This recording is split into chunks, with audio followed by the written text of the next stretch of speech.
মানিকগঞ্জ শহরের ভেতর দিয়ে বয়ে যাওয়া খাল খনন ও শোভা বর্ধনের কাজ শুরু হয় ২০২২ সালের মাঝামাঝি। পরের বছরের জুনে এই প্রকল্পের কাজ শেষ হওয়ার কথা ছিল, কিন্তু আরও ১ বছর প্রকল্পের মেয়াদ ও বরাদ্দ বাড়ানো হলেও ১/৩ বেশি কাজ বাকি থেকে যায়। এভাবে ৭ দফা সময় বাড়ানোর পরেও এখন পর্যন্ত কাজের অগ্রগতি মাত্র ৮০%।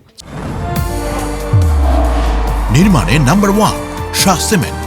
চলতি বছরের জুনে শেষ হওয়ার কথা থাকলেও তা নিয়েও দেখা দিয়েছে অনিশ্চয়তা। স্থানীয়দের অভিযোগ, ঠিকাদারি প্রতিষ্ঠানের গাফিলতির কারণে খাল খনন ও দুই পাশে ওয়াকওয়ে নির্মাণে ধীরগতি। সড়ক খুঁড়ে রাখায় ভোগান্তিতে পৌরবাসী।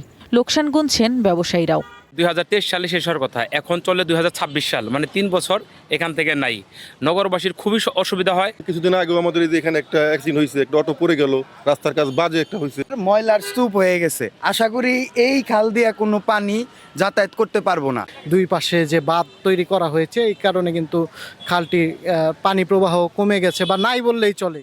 অভিযোগের বিষয়ে ঠিকাদারি প্রতিষ্ঠানের কেউ ক্যামেরার সামনে কথা বলতে রাজি হননি। আরও ১ দফা মেয়াদ বাড়িয়ে ২০৩০ সালের মধ্যে কাজ শেষ হওয়ার আশ্বাস এই কর্মকর্তার। প্রকল্প দপ্তর থেকে এ পর্যন্ত 7 বার সময় বৃদ্ধি করেছে এবং 8ম বার বৃদ্ধির প্রক্রিয়া চলতেছে। সেটা হলো 30শে জুন পর্যন্ত। ঠিকাদারও বলছে যে 30শে জুনের মধ্যে এই কাজটা শেষ করে দিবে তারা। প্রকল্পের শুরুতে ব্যয় ধরা হয়েছিল ২৫ কোটি টাকা, তবে সময় বাড়ার সঙ্গে সঙ্গে ব্যয়ও বেড়েছে আরও ৩.৫ কোটি টাকা। One national desk.